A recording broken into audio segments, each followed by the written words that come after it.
पितामह भीष्म ने मना नहीं किया और पितामह भीष्म ने यह भी कहा था 18 दिन के युद्ध में अनेक वीर मारे गए।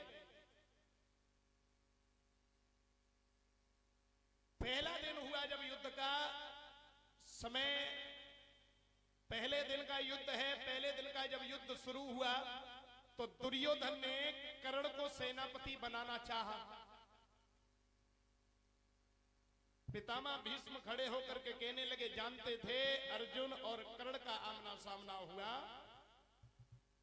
तो एक ना एक महावीर मारा जाएगा और मैं नहीं चाहता कि मैं जब तक जिंदा हूं तब तक कुंती के कोई बेटा मारे जाए। तो पितामह भीष्म ने एक बात कही, बेटा दुर्योधन, मेरे होते हुए इस कुरु सेना का सेनापति कोई सूत पुत्र बनेगा, ये मुझे कोई बर्दाश्त नहीं। बेटा ये भी सत्य है कि मैं अपने ध्वज के तले सूत पुत्र को लड़ने भी नहीं दूंगा।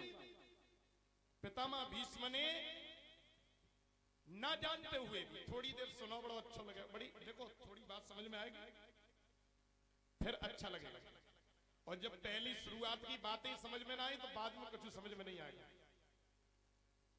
एक बार को बीच में उदम है जाए तो कोई समस्या ना है, लेकिन जड़ समझ में आनी चाहिए। भैया पितामह भीष्म ये जानते हैं, उन्हें मालूम है कि कुंती का बड़ा बेटा है कर्ण, और कर्ण अगर अर्जुन के सामने आएगा, अर्जुन कर्ण के सामने आएगा तो एक ना एक मारा जाएगा। इसलिए भैया पितामह भीष्म ने खुले शब्दों में कहा, दुर्योधन मेरे सेना पति बनने के बाद मेरे ध्वज के नीचे कोई सूत पुत्र युद्ध नहीं करेगा। यानी जब तक पितामह भीष्म सेनापति रहे तब तक कर्ण का युद्ध क्षेत्र में जाना वर्जित हो गया, वो नहीं गया। 2 दिन बीत गए, जब कोई पांडवों की तरफ से हानि नहीं हुई तो दुर्योधन ने पितामह भीष्म से कहा, महाराज आप मेरे युद्ध मेरी तरफ से तो कर रहे हो, लेकिन मन तुम्हारा पांडवों की तरफ है। अगर आप चाहो तो आज ही युधिष्ठिर को बंदी बना करके मेरे चरणों में ला करके खड़ा कर दो। भैया दुर्योधन की बात सुनने के बाद महात्मा भीष्म ने खड़े होकर के प्रतिज्ञा करी कि आज मैं दुर्योधन को बंदी बना करके लाऊंगा। युद्ध क्षेत्र में जब चले और एक प्रतिज्ञा करी कि आज अगर मैंने कन्हैया के हाथों में अस्त्र शस्त्र नहीं उठवा पाए तो मेरा नाम गंगा पुत्र नहीं है। बड़े भयंकर वेग से पितामह भीष्म जब युद्ध करने के लिए युद्ध क्षेत्र में बढ़े हैं, मेरे श्रोता बंधु, अरे वो युद्ध जब शुरू हुवन पे दोनों ने बांध ले थे हथियार, बड़े लड़ैया गंगा वाले मन में मानत नाए यार।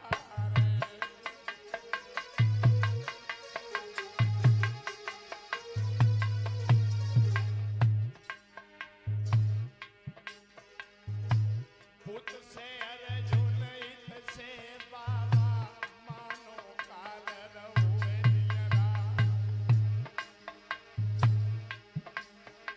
अरे विकट लड़ाई वही दो उनके एक दूजे से न मानी हारी।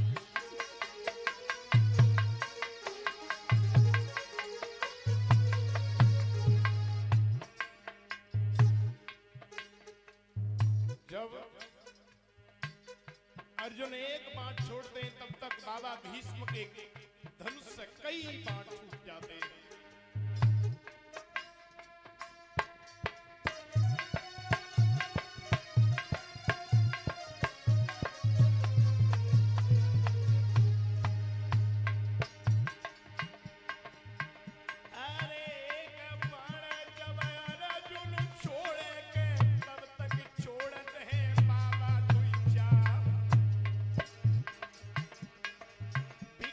मारती गंगा पुत्र की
भगवान कन्हैया ने देखा कि अब अर्जुन की पार पितामह भीष्म से नहीं पड़ेगी। एक बार छोड़े, अर्जुन जब तक उसका बदला लेने के लिए तैयार हो तब तक धनुष टूट करके दूर गिर गए। एक नहीं 3 धनुष तोड़ दिए, 3 धनुष टूट गए। अब अर्जुन के पास धनुष नहीं है। भगवान कन्हैया ने जाना कि अर्जुन मारा जाएगा, लेकिन अर्जुन की तरफ निशाना नहीं था।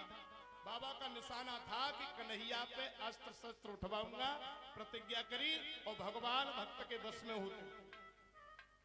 भैया आगे बढ़ के भगवान ने रथ से कूद करके टूटे हुए रथ का पहिया उठाया और चक्र की तरह घुमा करके जैसे ही दौड़े, सोई पितामह भीष्म ने अपने हथियार रख दिए और दोनों हाथ जोड़ करके शरण में हो गए। प्रभु यही रूप तो देखना चाहता था मैं आपका, मैं धन्य हो गया। हे महाप्रभु, मुझे अपने विराट स्वरूप के दर्शन करा दीजिए। भगवान योगी राज कृष्ण ने पितामह भीष्म को अपने चतुर्भुज विराट रूप के दर्शन कराए।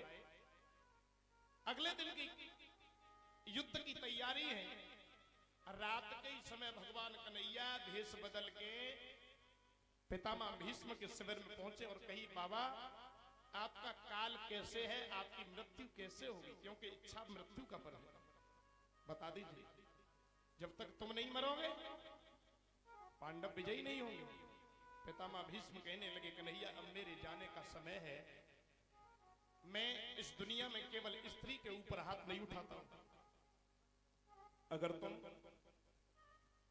शिखंडी को मेरे आगे करके युद्ध कर